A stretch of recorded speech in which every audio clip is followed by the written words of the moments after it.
Alright, hi everyone, so this will be a commentary over my solo Castti speedrun. Chapter 1 starts as normal because it's identical to the single story speedrun. Later on, the route will diverge, of course, and I'll talk about my thoughts as well as any suggestions in case someone watching this plans to run it themselves. I'll also go over any mistakes I made and just general facts about it and such. I spent a few days routing this because someone had mentioned it in the Discord and I became interested, and then I tried out a few different things for this. Initially I made a route that went to Mary Hills early and then got the empowering necklace and used that and such, and then later when I was testing the final boss I found that the Mary Hills things like the assassins and the necklace weren't necessarily mandatory, so then I worked on making a route that didn't need to go there. It's pretty different from other solo Castti routes, but I think it was overall a good route and run. At least I liked it personally. But anyways, chapter 1 right now, we're just doing her story events and such, which is a tutorial for Soothe and Inquire and such. Overall, nothing to really talk about, just be efficient with your movement and mashing and such. And yeah. Setting wise, I play on 60 FPS on PC. If you play on 120 FPS, you'll get encounters sooner, but your battles will move faster.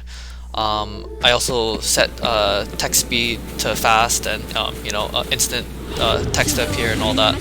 I'll leave a link to some notes in case anyone wants to read them for the finer details.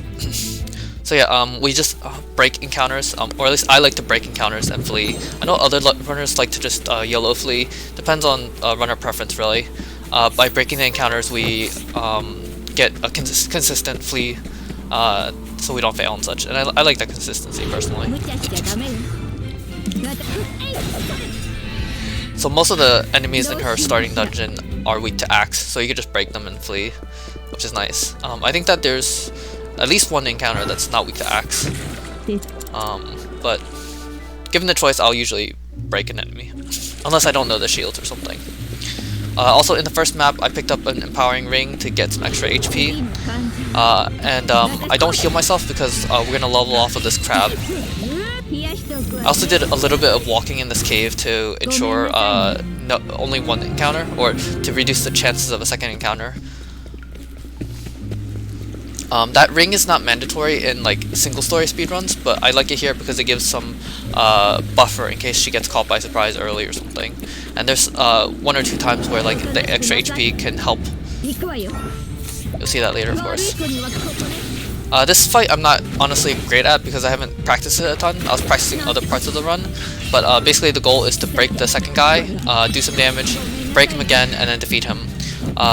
When one of these monkeys are defeated, also this was a mistake, I should not be using wind. When one of the monkeys is defeated, the other one eats him and powers up. When that monkey powers up, it gets a 9-turn buff, and you gotta outweight the buff, which is a little annoying.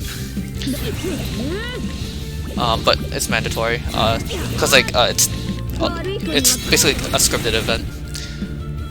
Yeah, so here we've done enough damage so that he eats him. It's at a 90% threshold, I believe. So it's like 855 out of 950 HP or something like that. Here we just heal off the poison. And a lot of this is also just stalling and waiting out the buff, because you see in the bottom left corner he has a couple turns of the buff still, so we gotta wait for that. Also my menu is not necessarily great. You can see that I'm kind of misclicking sometimes and like scrolling over to the medicinal concoct instead, but it's all fine. This boss is not like dangerous or anything, so even if you mess up it's not that big a deal, it's just time loss, but you can also reset because it's really early. Up to you. Yeah, so I didn't play this super great honestly, but whatever. Yeah, this was completely unnecessary. Whatever. So her latent is nice for preserving concoct materials.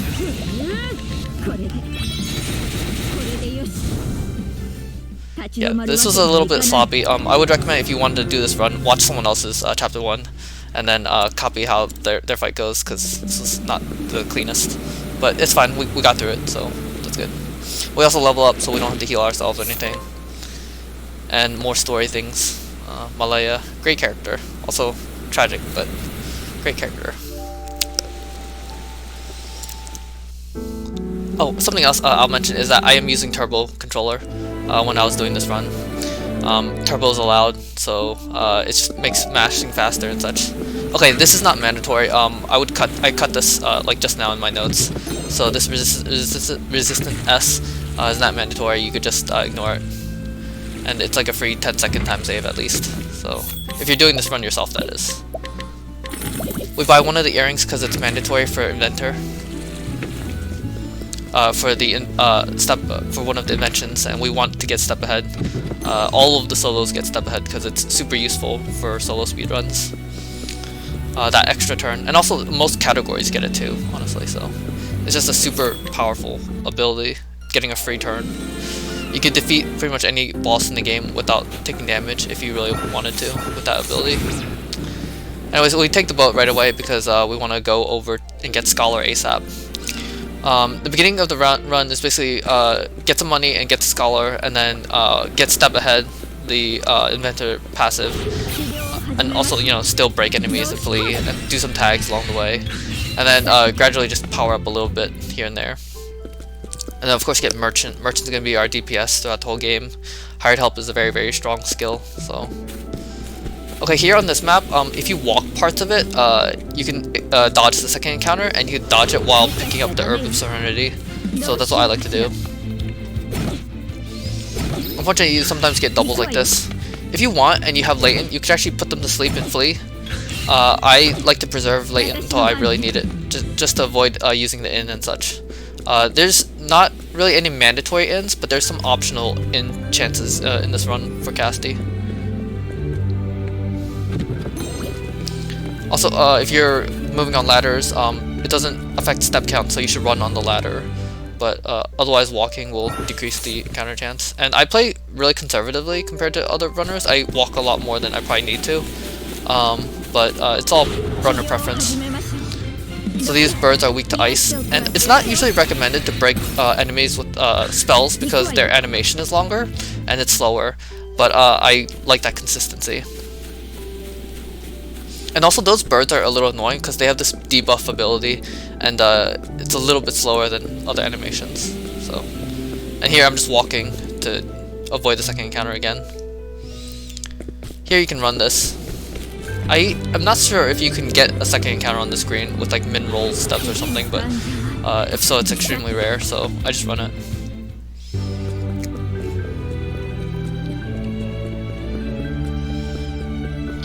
But anyways, in the beginning we want some starting money so that Castti can buy soulstones at the soulstone shop. Pretty much all the single stories start with like getting some money and getting soulstones. And we also buy this earring because it's the other part of the invention that we want. But basically there's this suit over here, and we got some slumber stages starting out, as well as one in Kano Brine that we picked up before the boat. And that knocks her out, and she's basically a stalker woman. And when we knock her out, we get the money and such. And the dragon scarf also sells for like 4k or something, which is nice. Like here, you're supposed to go to daytime. I was not paying attention and forgot. So because I was on night, I decided to just run the rest of the map because I felt like my odds of getting a second encounter were relatively high. But if you walk this whole map and it's daytime, or you walk most of this map at least, you are likely to dodge the second encounter, which is nice. And here I actually almost dodged it. If I actually walked a little bit, I might have, but it's fine. I got a first try flee here, so that was lucky, and not a big time loss or anything.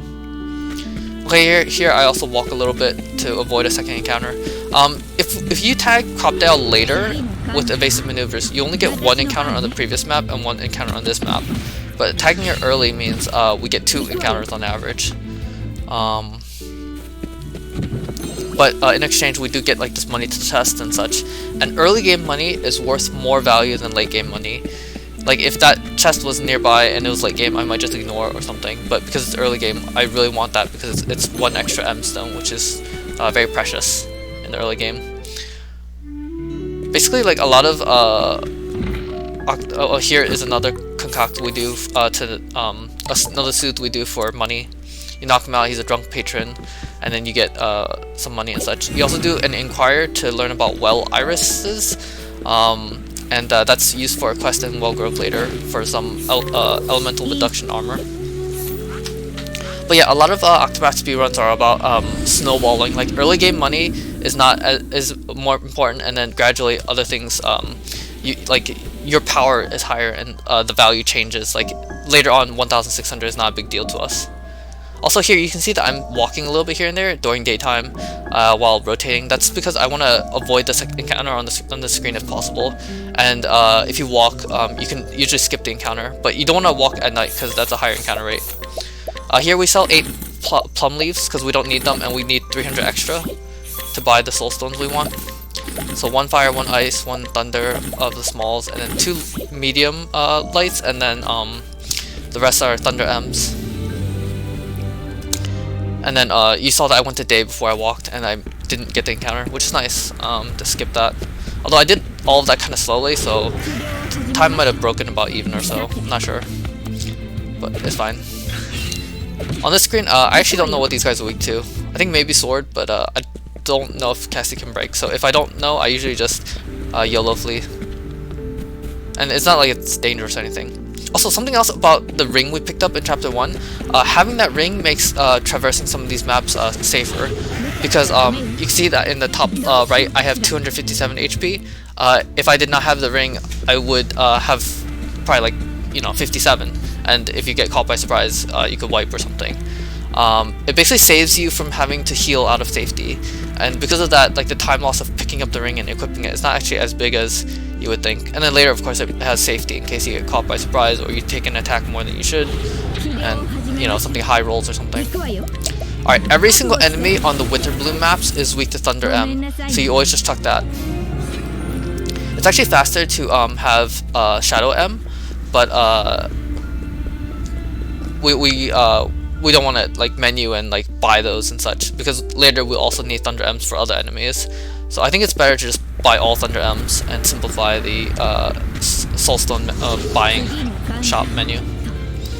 Okay, we entered the Scholar Shrine for that autosave because this can happen a lot, where you get caught by surprise and then they just gank you. If you really want to go fast and you're willing to, take the chance, you could just run straight to the Scholar Shrine, and then save some time going through that reset zone.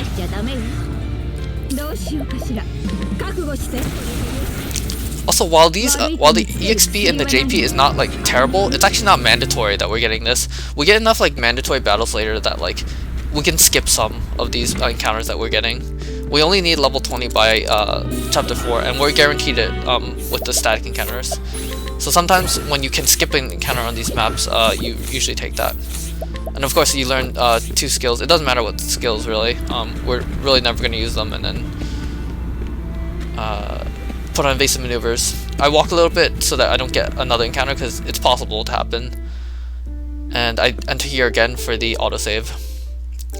Okay, so here's a chance where you could skip an encounter if you're lucky. And if you do get an encounter, it's fine. I actually have an extra Thunder M routed in for this encounter, and because I didn't get it, I have a spare Thunder M now. We start chapter 2, but we don't have the resources to defeat it. In fact, we can't even do the beginning inquires. Those 3 NPCs, it takes level 14 to inquire them, and we're level 10 or something, or 9. So we'll come back later when we're level 14. There is a NPC that increases your inquire odds by 10 levels, but that is like a level 20 unlock, so it's like a catch-22 and not useful for us. If you have Oswald, it would help, but you could do that, but not in the solo. So those guys weak to ice, and it's a mob of 2, so I don't like to take the chance if I can avoid it. I just break with AoE ice. This map, if you walk it, you have high odds of skipping the encounter, so that's what I do. There might be parts of this map that you can just run, but I don't know how the steps work out on the map, so I didn't bother checking or anything.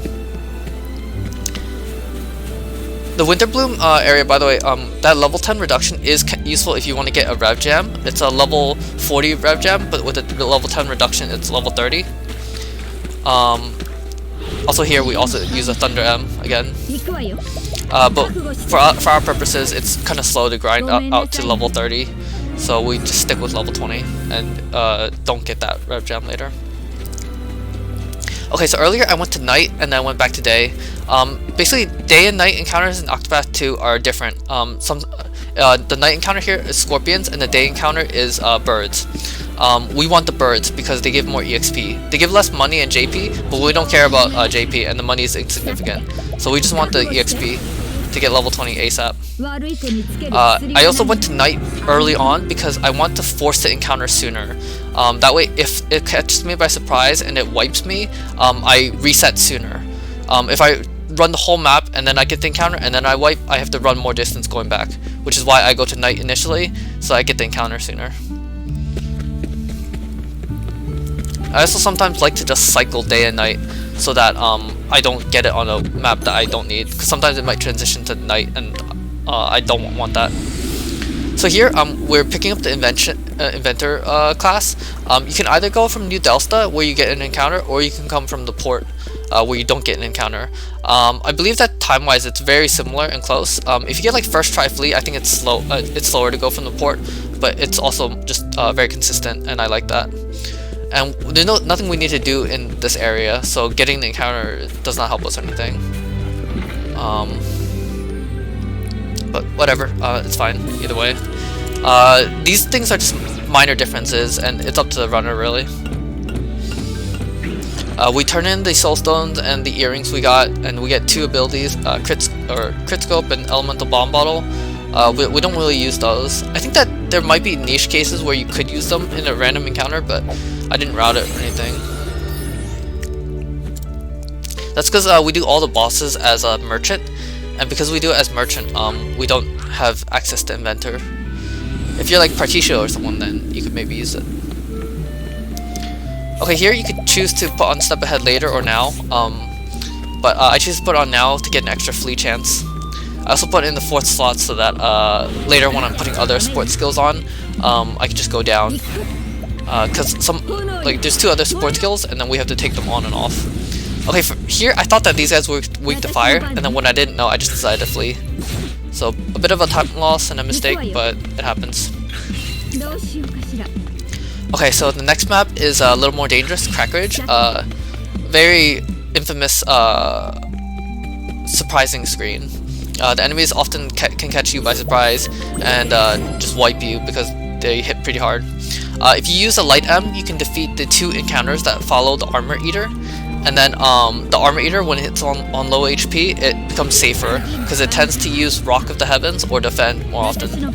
So we'll always just light M right away to defeat the 2 ads. And then I got this. So the earring I had saved me here. And then any M stone will defeat them. Even if you break them and use an S stone, it's not enough. So unfortunately, you have to use a another M stone. Here I got the encounter semi-early in my opinion, so I decided to walk part of this to get this money and avoid the second encounter on the screen. Again, I probably am walking more than I need to, but I like to be extra cautious.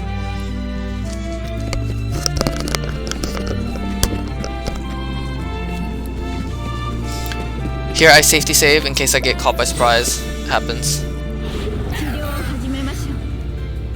But it didn't happen here, so that's good.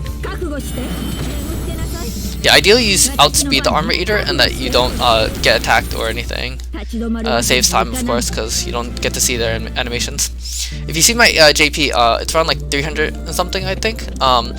We do not have enough for collect, sidestep, and hired help to get boost start, but we do want boost start.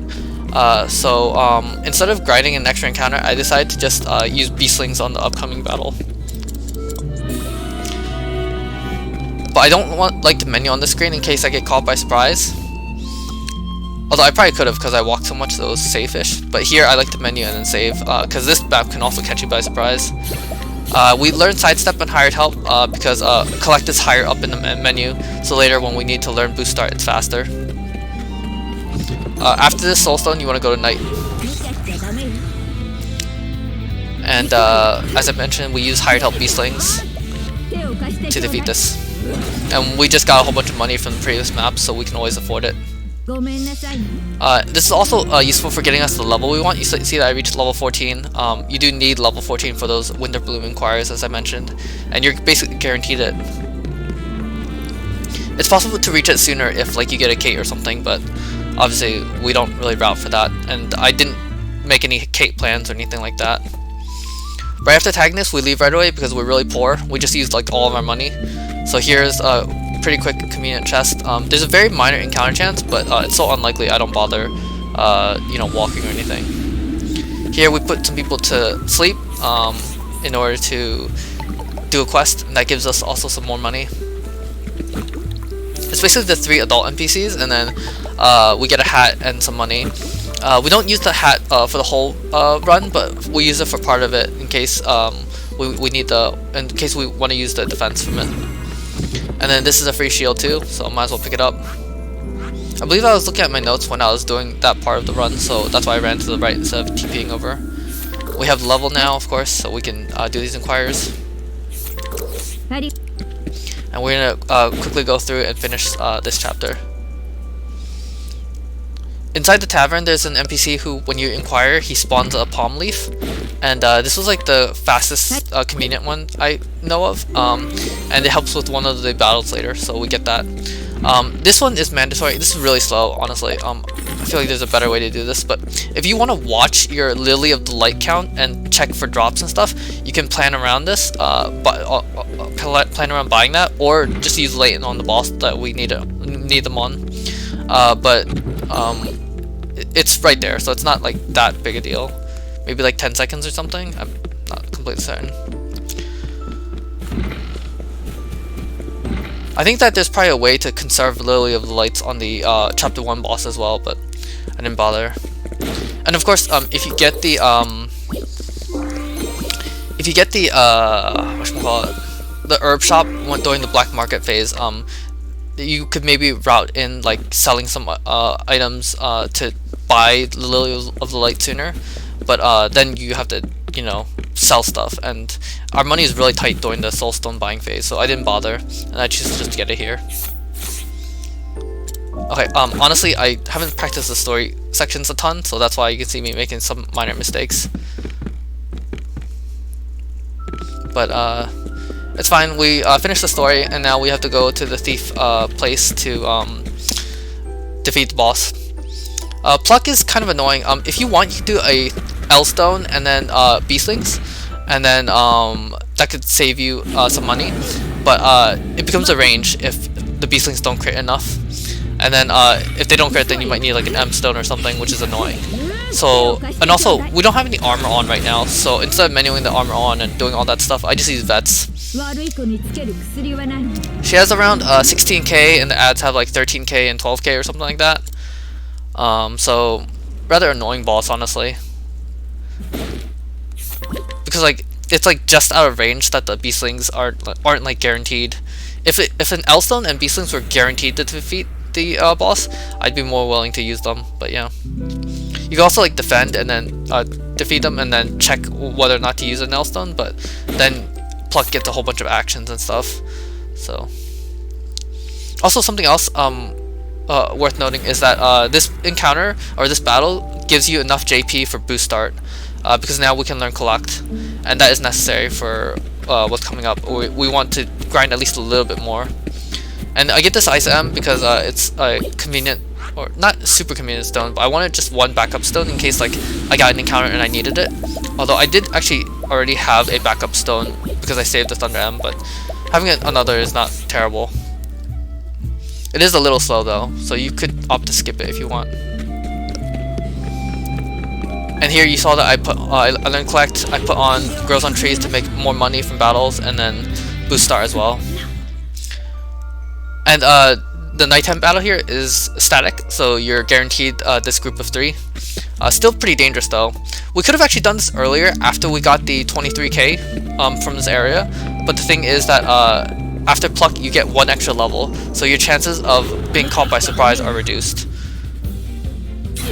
Okay, so here I did not plan for a Octopath, so I actually don't know the EXP, JP, or money that thing gives, and you'll see that I'm a little hesitant with some things later because I'm trying to check, and I actually don't know how much I gained because I didn't know how much I had normally at this point. But yeah, we pick up the Star Splitter because we want a weapon for Inventor's Catapult, and then there's an Herb of Serenity here, and we want 2 over the course of the run. There's one we already picked up outside of Abandoned Village, so let's mix the 2 that we need for the whole run. There's also one outside her starting town, but you get like 1 or 2 encounters going there. You get at least 1, possibly 2. So yeah, we go to Inventor, we optimize to put on the hat and the shield we got earlier, as well as the sword. And we're also going to pick up this Slumber Sage here, because we do want to put more enemies to, put more NPCs to sleep. If you remember, when I was in Gravel earlier and I did that quest to knock out 3 NPCs, that took up 3 Slumber Sages. So that used up like all of ours pretty much.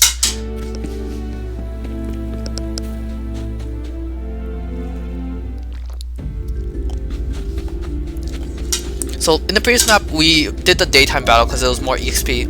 Here on the side maps we do the nighttime battle because the EXP JP money is a little bit better. But here I misclicked. You're supposed to launch Catapult. Now I just Thunder M because I had a spare. But that was a mistake. If you're doing this run, launch Catapult. Go to Sword in your main menu, then back X3 or you know, Catapult. So all of the side maps are the same encounters during day and night, so again, go to night. It's the same for Wellgrove, you want to take the Wellgrove at night. So this is how you're supposed to defeat it. But fortunately, these enemies are really weak, so with the hat and the shield and the ring we have, we are likely to survive if we're caught by surprise. So we also just pick up lots of spare money here and there. I don't know if this Palm is faster or the Palm S that we got near the end of the conning screen, but you can pick either or, it doesn't really matter. Basically, earlier when we got the Slumber Sage and we were leaving the map, there was a Palm S right there as well, but it's pretty close distance wise. Okay, this is the hat we need for the entire run. It gives 150 HP, which is necessary for the final boss, and also just is a nice buffer of safety for more surprise attacks against us. Okay, I'm walking this screen because you can skip the encounter if you walk part of it, so. And I skip it, which is nice. Again, we have access EXP by the end of the run, so it's not like actually even mandatory to go to night, but we're gonna get the encounter anyway, then we might as well do the thing that gives us more EXP, JP, and money. So, and they all fall to the same sword attack, and they don't get turned, so it doesn't matter.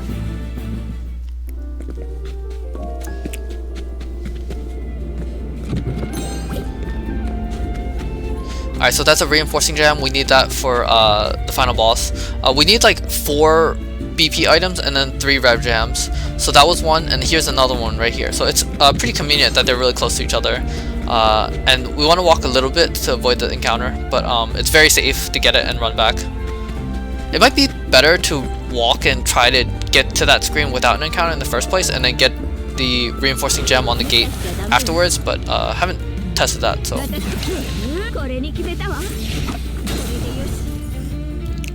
But yeah, we have about 400 or so extra EXP on average by the time we reach the final chapter, and that's like 3.5 encounters worth or something. So I healed before this coming map because Wellgrove's map is actually a little bit dangerous. This is a money chest right here, and it's nice money. It does force the encounter because you can't skip the battle anymore if you pick up that chest, but it's fine. This is not like a super bad encounter.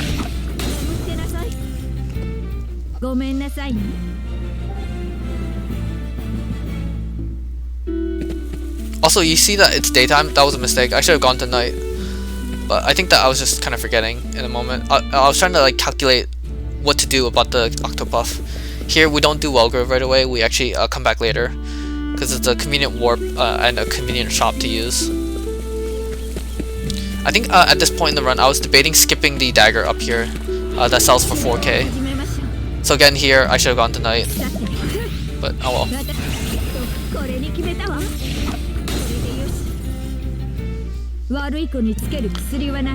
And I decided to just stick with the same route for the most part and just skip something else later.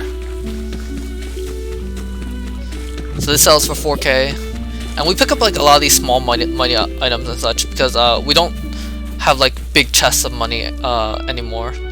I think some other solo casties get this rusty staff and turn that in with the rusty spear, but for us we don't do that because it's a pretty far detour. It's from inventor to rusty staff I timed it to be about 3 minutes, and that's kind of slow, so for 100k. You do get a Palm L out of it though, but it's easier for us to get Palm Ls elsewhere along with money elsewhere. I think it's better to skip it and avoid it all. It's also a pretty long and dangerous dungeon to walk through. Okay, here we have a high tier enemy encounter. I just put it to sleep and run.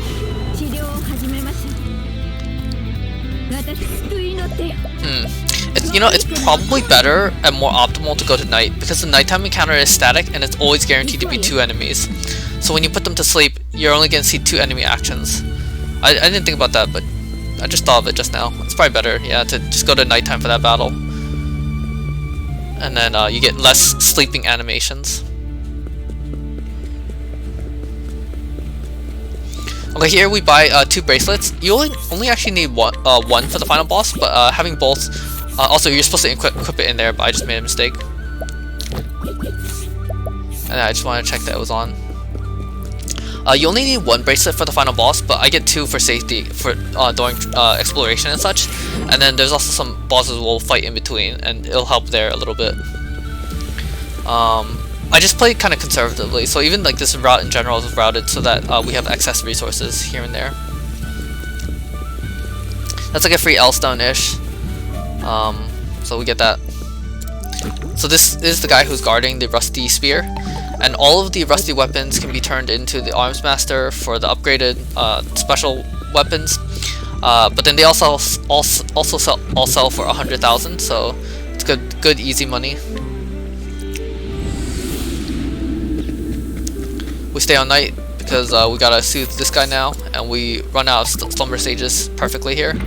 There is an NPC later that we have to soothe during the end of the game, but we will pick up a slumber sage before then, so it works out. So we get the Warlord Spear, very good spear, really cool ability and all that. We don't use it. We're gonna sell it pretty much like right here. Okay, so here I'm supposed to sell. This is just a guarantee that I have enough money for later. Also, you saw that I bought 2 sticky concoct materials. That's for the final boss. You actually only need 1 if you want to just use latent, but I like to buy 2 just in case like there's some fringe case where I need to use it. Soldier Bowl sells for like 3,000, and it's not that far out of the way or anything, so we have to get Dancer anyway, and we also have to do this quest here. So if you remember in Cropdale, I inquired someone for well irises, and now that I complete this quest, I get the dyed clothes, which gives 25% light reduction. And this is the armor piece that we need for the rest of the run. So now we've gotten the shield from Gravel, the hat from Sai, the body armor from this quest right here. Also here, usually after this light amulet, I go to the top left for a sword and then the bottom left for 10k money. But because I got the Octopath, I decided to try and skip all that and just hope that my money works out, because I wasn't sure how much money the Octopath gave me. But it did work out, so that saved me some time. But anyways, those 3 equipment pieces, and then we also just got the light amulet, and then we also bought the empowering bracelet. So we basically have all of the armor that we need for the run. We're still not quite strong enough yet though. We do need 2 more nuts that we will get toward the end of the run. A Nourish M nut and a Resist L nut. So now we're just finishing up chapter 2.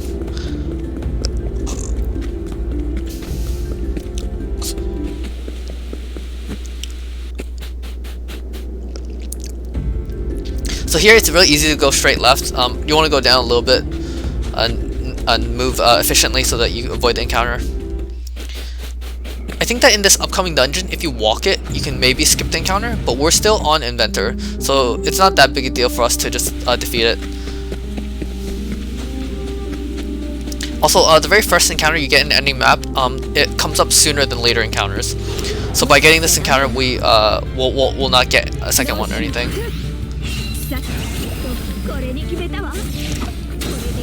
Also, those scorpions are actually really strong. If they surprise you, just be careful, and you'll want to defend for maximum BP before you attack. They hit extremely hard. Here we menu a little bit for Dancer, because it's on the way when we're moving to Merchant. Also, the boss is like not difficult or anything, so it's very safe. You don't even need to be max HP. Alright, I believe this boss has about 21,000 HP or something.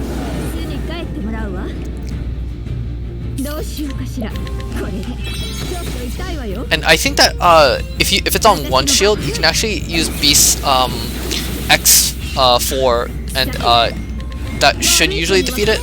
But I like to just break earlier, because we have the turns for it. So.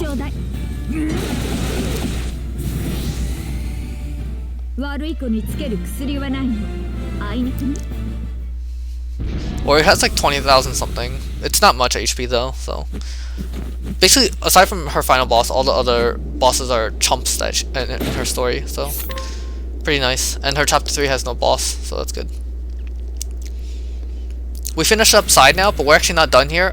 We're done her chapters here, but there is a Palm L in the right of the map. Earlier, when we were passing through gravel at the save point outside, to the left there was a Palm L, but I don't pick that because there's a chance of an encounter, and that feels I don't like the risk that's associated with it. And it's very comparable time to just picking the Palm L here, if you walk for that, and versus picking the one here. The 3 children here, the rightmost boy, spawns a Palm L. I think it's like level 5 Inquire or something too. I checked just in case. There's also a reinforcing gem in a dungeon that was near Sai that has the worm and the rusty axe, but that's really far and deep, and also a little bit dangerous, so we skip it. Here we I think that this is probably not optimal. It's probably better to do that in the learn skills menu, but it's fine. We go to Inventor and we put on Star Splitter. That's because we might want to throw catapult on some enemies. Not here, but in the next place. Although here, sometimes there's some strong enemies and we need some chip damage. Some extra bonus damage. Okay, better runners than me are better at this, but like there's like optimal amount of mashing you can do to like get through this. It's like 6 text boxes, 4 text boxes, 4 text boxes, and then 4 text boxes or something like that. You also see my movement's not the cleanest. Here you can just mash when you inquire, but basically if you know exactly how many text boxes, you can mash through it more optimally. But just a small trivia, I guess.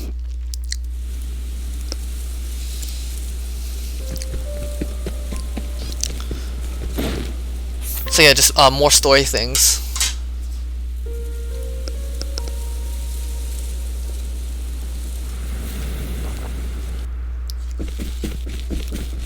One thing that's really nice about her flashback is that it actually warps you to the start of her cave. So we don't actually have to traverse this next coming screen like naturally. Like we skip any encounters we would get on this normally. So that's kind of nice.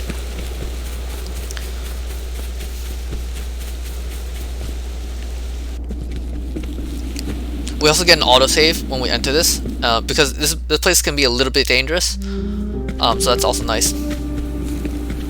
So the encounter, if you catapult it, you're usually not strong enough to defeat them, and some of them have nasty statuses, like the bats and stuff, so I use just a Wind L to guarantee that I KO them.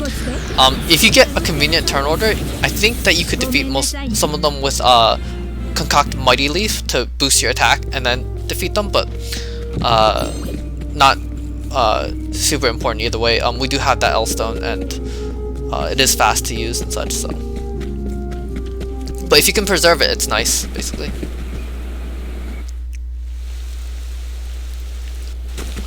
Okay, for Cassti's final boss, you want basically a few rev jams, and there's only one in the chest that we can pick up. Another one is an Inquire, and 2 others are with bosses. So we're gonna defeat those bosses. Also, here's the Slumber stage I mentioned that we pick up, and then we do Waterway now. So one of the ideas I experimented with was early Waterway by tagging the abandoned village, then entering Waterway, picking up the chest, and then using sleep to put the enemies to sleep, and then doing Black Market. But later on, I decided to do this way later because we want to pick up the chest here on the visit because we're gonna defeat the boss. The upcoming boss has also, we delayed it up to this point because of surprises like this to be extra safe. Although you could maybe do it sooner because the axe that is given is actually useful. It gives speed, so basically reduces chance of crit, increases chance that you go sooner in turn order for surprises and all that, but it's fine. Not a huge deal either way. But yeah, 8k is nice, and then we walk a little bit so that we don't get the second encounter. And then we want to beat up the boss because he has a rev gem as a guaranteed drop. It's carnivorous plant, so really weak boss, and defense down with hired help beastlings will defeat him. You can use any palm here, it doesn't matter what palm, just some palm. So I use this, a little excess, but it's fine.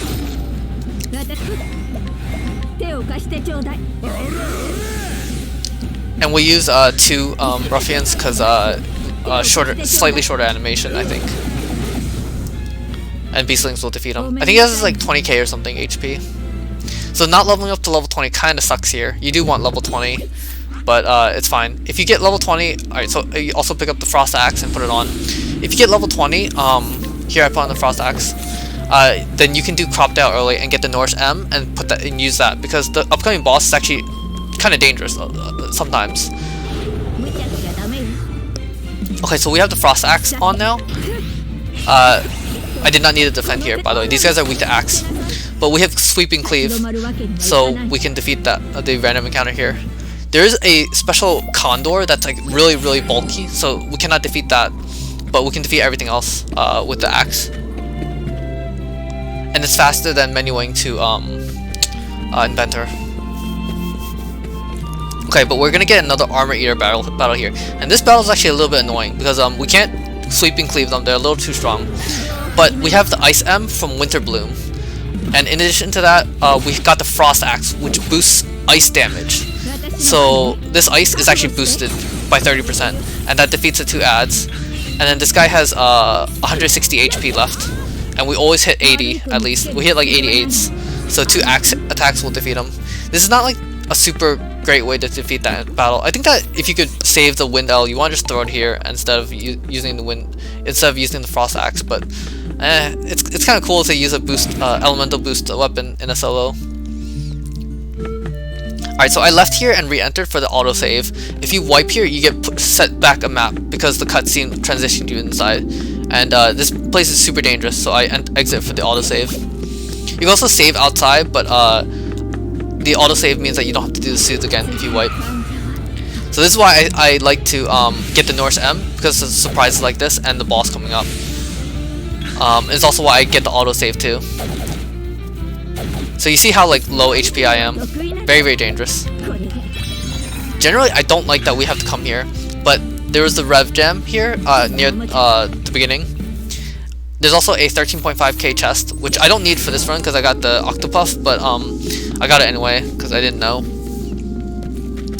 And then lastly, just like the Waterway boss, also here's the chest, 13.5k. It's pretty chunky.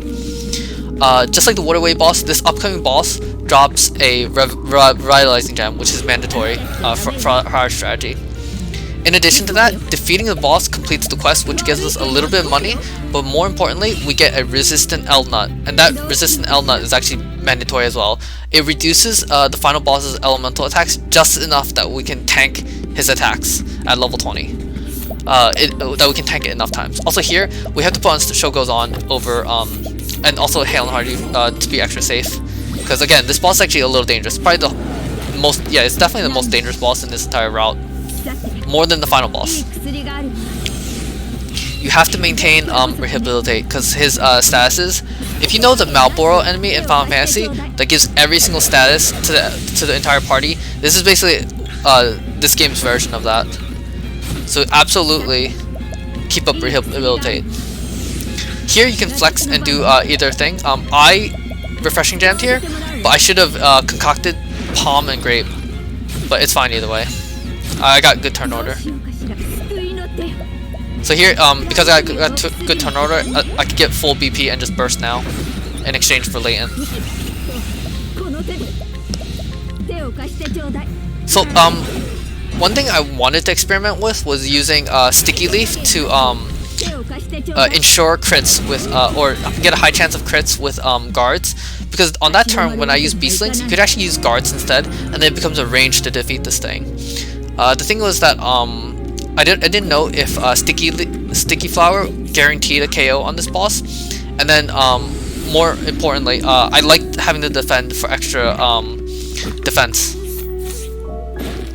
Because that boss, if you're fighting him at level 19, it can actually get a little bit risky in terms of how close the damage is. Also, because we have level 20 now, we can come here and do this quest. We inquire the Grape guy in Cropdale, which needs level 20, and we talk to this guy to finish the quest. And he gives a Nourish M, and that is enough HP along with the Resist L that we got to tank Trosso enough to win. And you'll see that in a bit. Okay, here we do need to shop at the menu, at the shop to sell, but rather than do it immediately, it's faster. It's better pathing to go to the tavern and do the story bits first. You're gonna spawn on the bridge, and then afterwards you can go to the shop.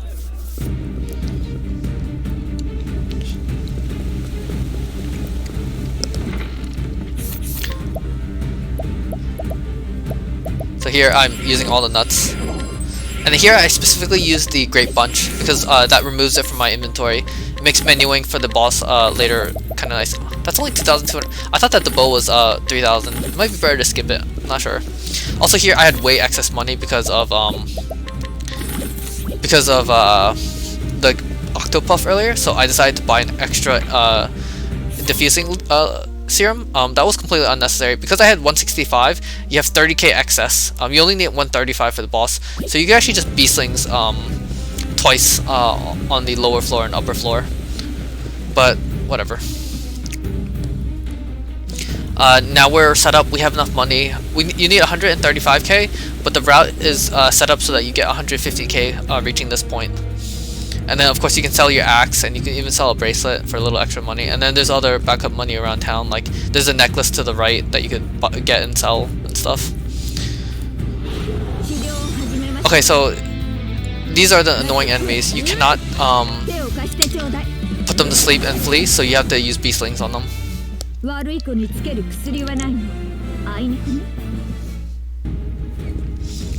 Some of the enemies like that fire elemental you could maybe defeat with like a soul stone or something, if you still preserved it, or like you could use guards into soul stones or something, or like double guards to save a little bit of money. But for my run here, I had excess money, so Beastlings was not that big a deal. Okay, you can actually get 2 encounters on this screen. Also, if you are short money, in the top right now, there is a money chest for 23,000, I believe. It's like 20,000 something. So you can do that if you want, if you need the money. But hopefully you don't need the money, because it's a little dangerous to take encounters here.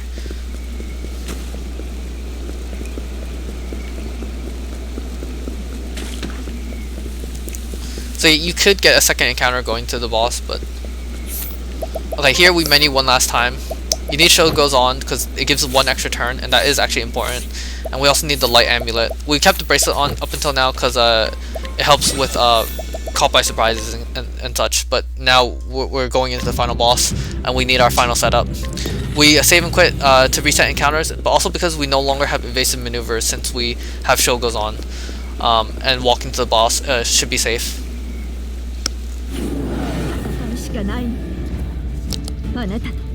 Okay, so basically, you want to just use lots of side steps and then keep using pomegranate and reinforcing jam items to get max BP, and just aggressively use max boost as much as possible with however much BP you have. By using lots of side steps, we can avoid all of his physical attacks. What is most dangerous is actually his light attacks, but because we have the dyed clothes for 25% reduction and the light amulet for 50% reduction, it reduces the light damage by 75% and makes the boss a lot safer. We can tank a little bit more. Also, the resist L that we got reduces his damage enough that we could tank 3 sets of it in the beginning. Without the resistant L nut, we would only be able to tank 2 of the light attacks, and tanking that third one is absolutely critical. Each one does about like 930 or so. And right now I have the extra resistant S, but you don't need that one actually. But just FYI. At level 20 with the Nourish M and the resist L nut only, with the low roll, with high-ish rolls, you end up around like 30 HP or something at the very end, at the lowest point, and that's plenty to survive. Okay, so here, after multiple turns of it, we want to use up our side steps, and then here, you don't want to use any more side steps because you have a max of 9. So instead, we use Beastlings here because it's more efficient with your BP. If you used 3 side steps, you would lose because you don't gain the side steps. You hit the cap of 9 and then you lose the efficiency. Okay, here we use the Rev Jam because we were low HP, of course, but also you do not want to sidestep X4 here. If you do, you will lose because you'll get too many turns back to back. You see here, if I use 4 sidesteps here, I would have X3 next turn, and that means I either chip his shields to 2 or I have excess sidesteps. So because of that, on that turn, I beastlinged. Basically, I recommend if you're doing this fight to use beastlings within sequence of each other, and you want to use X4 and an X3 boost to bring him to 1 shield. And we're always guaranteed to have enough turns because of how his boss AI works. He basically loops so that he does an attack, and then turn afterwards he does light and an attack, or reverse order, doesn't matter. And then after that he does attack and attack. So we're always guaranteed to have a turn to Rev Jam in time to heal up. And this fight is actually pretty much like exactly perfect in terms of everything working out. Now that we have him at 1 shield, we want to heal up and we want to prepare for the final burst. We do need some sidestep stacks, okay? Because when he comes out of break, he'll attack us just a little bit more. But more importantly, we need, or equally importantly, we need rehabilitate. Also in the top right, you see my HP is at 835. That means that if he does another light attack, because of the HP cloud taking away my max HP, I can't tank another hit. Here we set up rehabilitate because later there's going to be a status attack coming our way, and we get an extra turn with the show goes on, which is absolutely pivotal. Here we have the Rev Jam here because we can't tank another hit, but this is all we need. We have everything set up to burst the boss. There's just one last step what we need to do, which is to reduce his speed.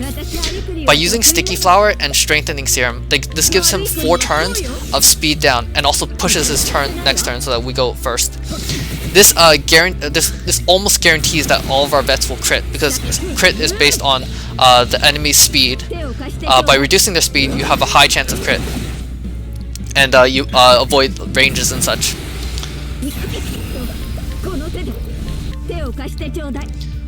So here, it's possible to low roll all 8,000s, but it's also possible to high roll 9,999s. And depending on that, the next attack, if you wanted to budget just beastlings or something, it could become a range. But because we have extra money, and I routed it so that you have a vets here, there is no range. You use a vets right here. I mean, it might be an extremely rare range, but I've never seen it in all my practices with this vets. He still has speed down, by the way, so this is basically gonna crit, or more likely to crit. And now we have enough turns to sidestep one more time, and here he's gonna use his status mist. But we have that 1 turn from rehabilitate thanks to the show goes on, and that's enough to avoid the status. Here we use sticky again. It's better to use 2, but I think I was just not optimal in the moment. We push his turns back and put speed down on him again so that final vets will crit as well. You also see in the top right, I no longer have any rehabilitates or sidesteps. I don't have enough HP to tank any more hits or anything. Everything works out pretty much just perfectly, just in time for us to defeat the boss and with the resources and such that we have. So it worked out really well. But yeah, it was a good boss fight. Oh, it's pretty much scripted, so yeah. It is possible to like save a lot more time and resources in this run. Like for example, you could well, one idea I had was to YOLO vets. So on the breaking turn, I use hired help beastlings, but if you wanted to like route in vets instead and just hope one of the vets breaks, that could get you some bonus damage. Alright, and that is the end of the run. Here I just showed my settings and items and all that. I play at 60 FPS as I mentioned. But alright, I hope that was fun and informative for anyone watching. If you have any questions or comments, as usual, you can leave it below. This is just me showing off what is left over and such on my account and things, on my character and such. But yeah, thanks for watching, and take care. Have a nice day. Bye.